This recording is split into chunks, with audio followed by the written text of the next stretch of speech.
What's going on, guys? Just Love Talk here. Thanks for tuning in. Today, I want to talk about healthy ways to date. If you have been dating and you're struggling, you feel like there is little chance of you finding the love of your life, things are going bad in dating. I know recently dating has been getting a lot of negativity, and people have almost given up. People have almost given up thinking they are not going to find the right person for them. But I'm going to give you 5 healthy tips to date, and this should help you see dating more positively, help you date better, and increase your chances of finding a relationship. If you're new to the channel, all I do is talk about tips and ideas on how you can build better relationship and improve your perspectives when it comes to dating. So if you have not yet subscribed, make sure you do, and make sure you click on the bell.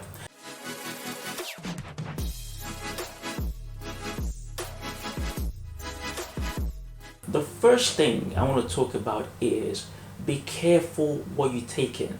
So recently I've been on Clubhouse and I've been on Twitter for many years now. And on those platforms, what I tend to see often is people sharing bad news about dating. It's about a guy that is not doing well. Men have no game, men are trash, men have no manners, dating apps not working out, and it's all this negative things about dating. I mean, they're not negative, they are people's reality. Where they can get negative is when you take in things like this and you start to feel like this is going to be my situation. When you cannot date properly because you have the fear of that's what happened to that person, so therefore this might also happen to me, that's when it becomes negative. And what that does is it makes you hesitant about dating. I feel like dating takes courage. It takes courage to put yourself out there, to say, I'm going to go and find what's for me. It takes courage to do that. And if you're hesitant or apprehensive about dating, then you are not going to go 100%, which reduces your chance. So whilst you might feel like, yes, people are just sharing their reality, the truth of the matter is it could register in your subconscious that this is your portion, or this is what's going to happen to you. You go on 1 or 2 dates and you start to feel like, well, this is what's going to happen to me. I can see the trend already. And you have this negative mindset about dating.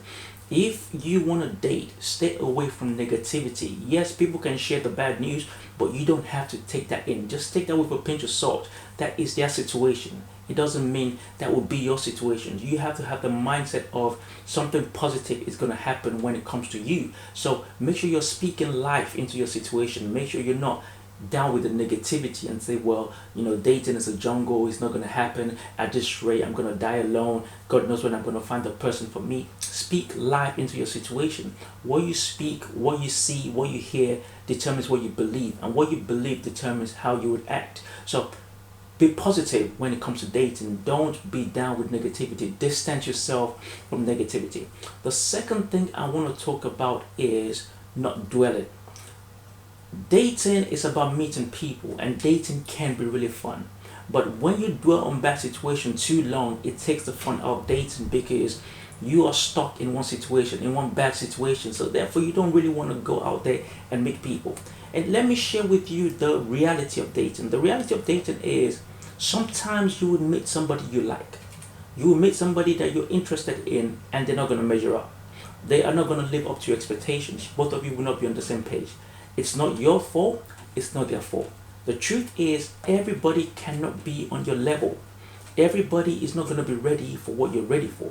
So the thing to do is just accept that and keep it pushing. I understand it can be frustrating. It's easier said than done. It can be frustrating. It can be annoying, especially if you've invested your time in this person, or if you have the high expectation that this could be the person for you. But nonetheless, don't dwell on that situation. It happens. Some things just don't work out. Some situations don't work out. Don't beat yourself up. Don't start wondering, why me all the time? It keeps happening to me. It's all part of the game. Just leave it and keep it pushing. Don't dwell on the situation. What I see people do is people dwell too long on situation. You have to think about the goal of dating is to find somebody. And in doing that, there will be hiccups. There will be some hurdles along the way. What you're meant to do is pick up yourself, dust yourself off, and keep moving. Of course, you can go on Twitter, you can go Clubhouse and do your rant if it helps you get it off your system and helps you move forward. It's pointless if you're ranting just to stay on the situation or to keep going back to the same person. If you're ranting, make sure it's to help you move forward, and that should be the goal of dating. And the second thing I want to say about not dwelling is focus on what you can control. the best way to move forward in any situation in life and in love is to focus on the things you can control.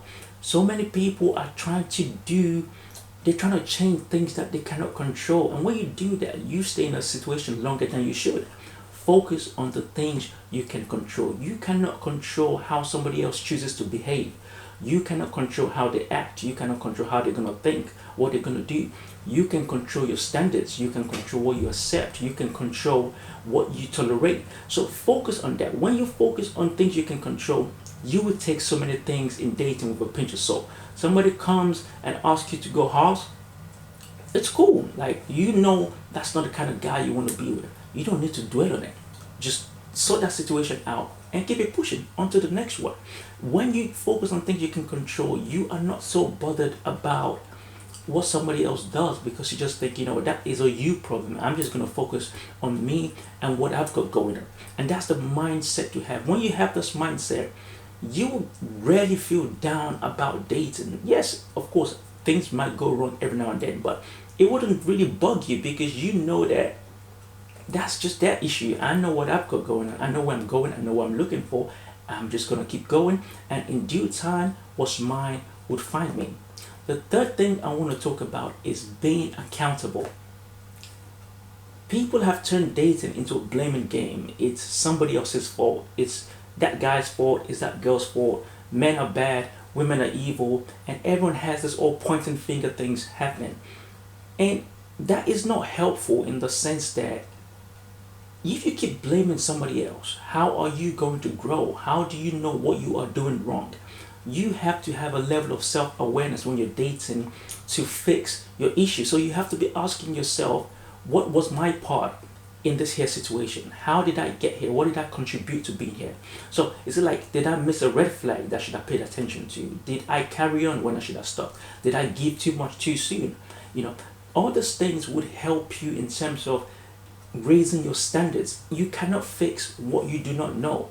So if you keep blaming the other person, you find that you are meeting the same kind of person and making the same type of mistake over and over, and that's going to get you down. So when you're dating, have a level of self-awareness. Make a habit to evaluate your dating situation. I mean, not every time, but if you see the same patterns happening over and over, evaluate the situation. Check yourself. What am I doing wrong? What is it I'm doing that's making this happen over and over again? Do I need to change something? And when you do that, you can break patterns. And when you break patterns, it makes dating more exciting because a different situation comes along. It's not a guarantee that things will definitely work out, but definitely it would make you feel like you have better standards, and then you can cut off people that don't need to be in your life quicker. That way you're not wasting time with anybody. The fourth thing I want to talk about is be content with your single status. I'm not saying be complacent or be too comfortable. I'm saying be content and be happy with where you are.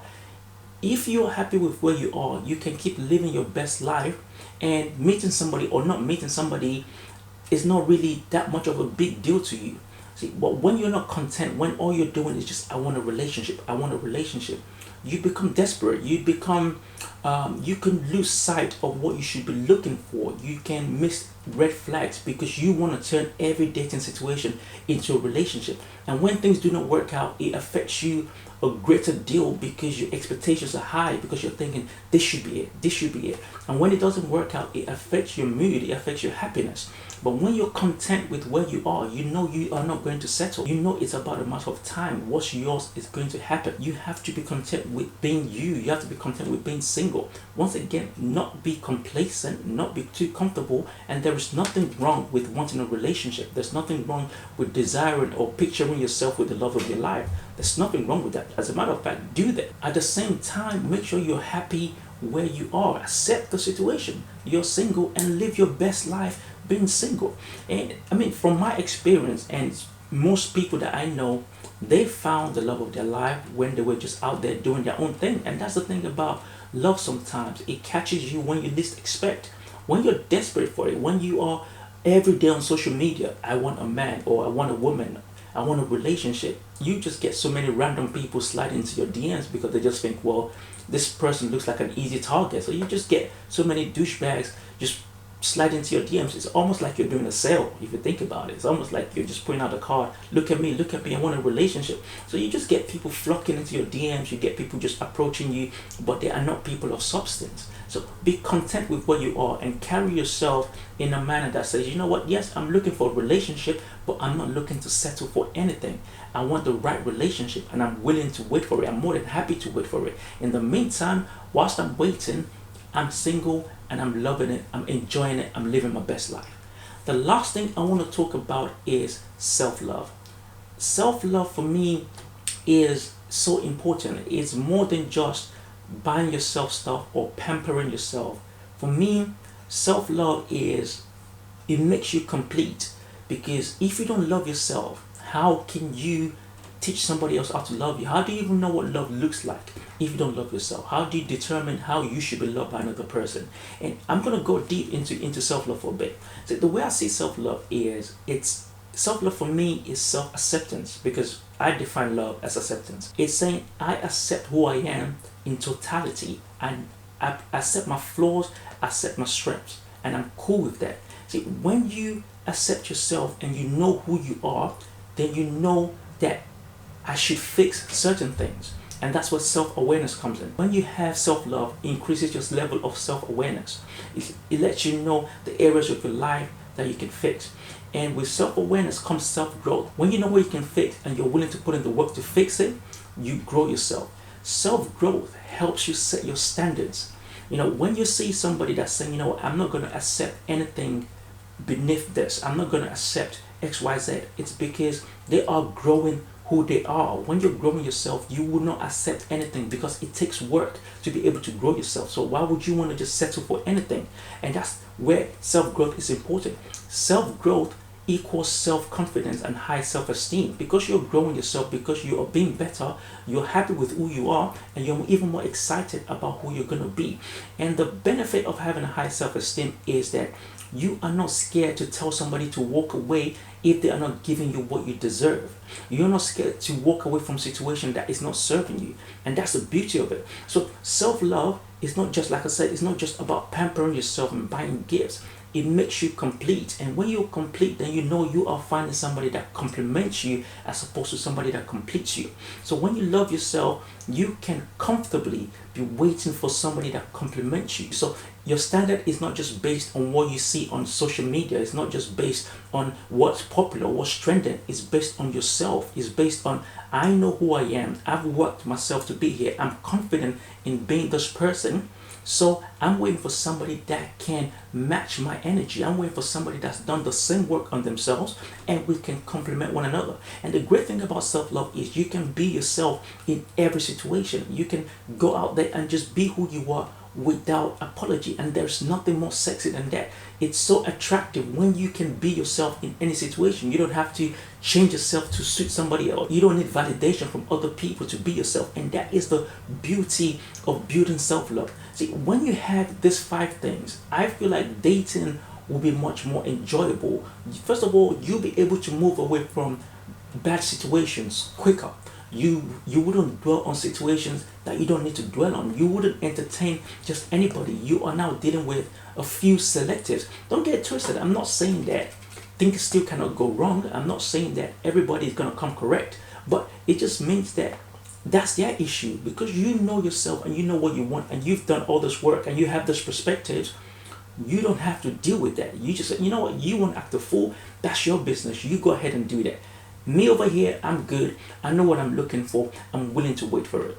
So those are my 5 tips to help you date in a healthy manner.